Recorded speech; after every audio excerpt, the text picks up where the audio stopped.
19 سال کے قریب تھے۔ حضور سید سالار مسعود غازی، تھوڑا ذہن کو قریب کریں، میں تاریخ بتا رہا ہوں۔ غریب نواز کے اس ہندوستان میں آنے سے تقریباً 100 سال پہلے، غریب نواز سے تقریباً 100 سال پہلے اس ہندوستان کی سرزمین پر اسلام کا جھنڈا میرے مسعود غازی نے لہرا دیا تھا۔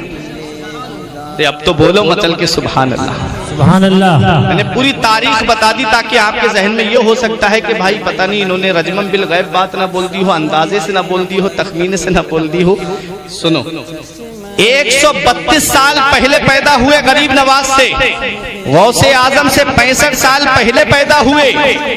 مقام اپنی اپنی جگہ ہے، مرتبے اپنی اپنی جگہ ہیں، لیکن اس ہندوستان کی سرزمین پر تقریباً غریب نواز سے 100 سال پہلے بہرائچ کی سرزمین پر اللہ کا وہ مقدس بندہ، محمود غزنبی کا بھانجا، سبکتگین کا نواسا، سید ساہو سالار کا لاڈلا، سطر معلّہ کا نور نظر، تاریخ جسے سید سالار مسعود غازی کے نام سے جانتی ہے، وہ اس ہندوستان کی سرزمین پر اسلام کا جھنڈا لہرا گئے، اور ایسا اسلام کا جھنڈا لہرایا، ایسا اسلام کا جھنڈا لہرایا کہ تاریخ بتاتی ہے تقریباً 22 راجہ غیر مسلم ایک ساتھ جمع ہو کر کے اس ایک مرد مجاہد کے لیے آئے تھے۔ اور کیا شان ہے، نوجوانی کا عالم ہے، جوان ہے، 18 سال کا کلیل جوان ہے، کیا بات ہے مسعود غازی کی، کیا شان ہے میرے مسعود غازی کی۔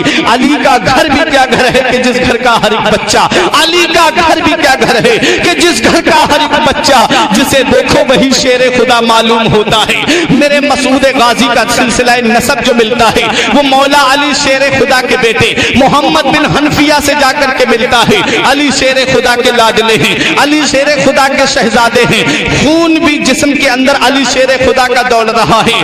بہرائچ کی سرزمین پہ کھڑے ہیں راجہ رام دیو بھی ہیں، راجہ سہر دیو بھی ہیں، راجہ رام چرن بھی ہیں، بڑے راجہ سہیل دیو بھی ہیں، بڑے بڑے راجہ سب ایک ساتھ جمع ہو گئے، دھوکے سے شہید کیا میرے مسعود غازی کو۔ تاریخ بتاتی ہے، اسلامی ہسٹری ہمیں یہ درس دیتی ہے، بہادری کا یہ عالم تھا، جس طرف تلوار گھماتے تھے میدان کا میدان صاف کر دیتے تھے۔ ان کی رگوں میں بھی تو علی کا خون دوڑ رہا تھا۔ ظالم راجاؤں نے دیکھا کہ یہ تھوڑے سے مسلمان ہیں، یہ کسی طرح سے قبضے میں نہیں آ رہے ہیں، کس طریقے سے ان کو یہاں پر شہید کیا جائے۔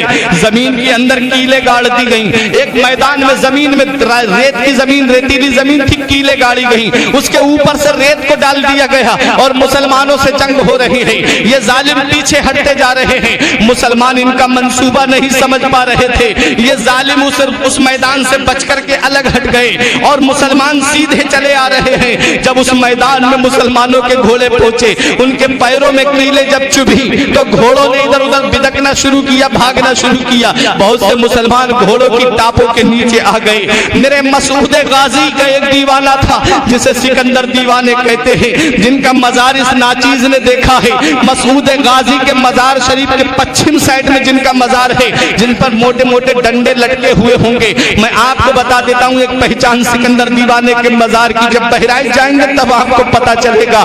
سکندر دیوانے نے مسعود غازی رضی اللہ تعالیٰ عنہ کے ساتھ میں ہے، راجہ سہیل دیو پہاڑ کی آڑ لیتا ہوا آیا اور سید سالار مسعود غازی کو دھوکے سے ایک ایسا تیر مارتا ہے جو آپ کی پیشانی پہ لگتا ہے اور آپ گھوڑے سے نیچے تشریف لے آتے ہیں۔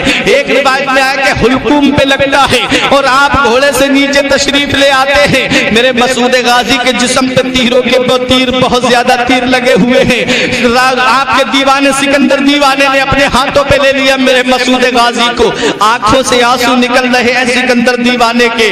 کہا کہ حضور آپ نے ہندوستان میں اسلام کا جھنڈا لہرایا، آپ نے ہندوستان میں اسلام کا پرچم لہرایا، آپ نے ہندوستان میں اسلام کا پرچم بلند کیا ہے، آپ کے بعد اب اسلام کا پرچم کون بلند کرے گا؟ آپ کے بعد اب اسلام کا جھنڈا کون لہرائے گا؟ آپ کے بعد میں اس پرچم اسلام کو کون بلند کرے گا؟ مسعود غازی نے آنکھیں کھولی۔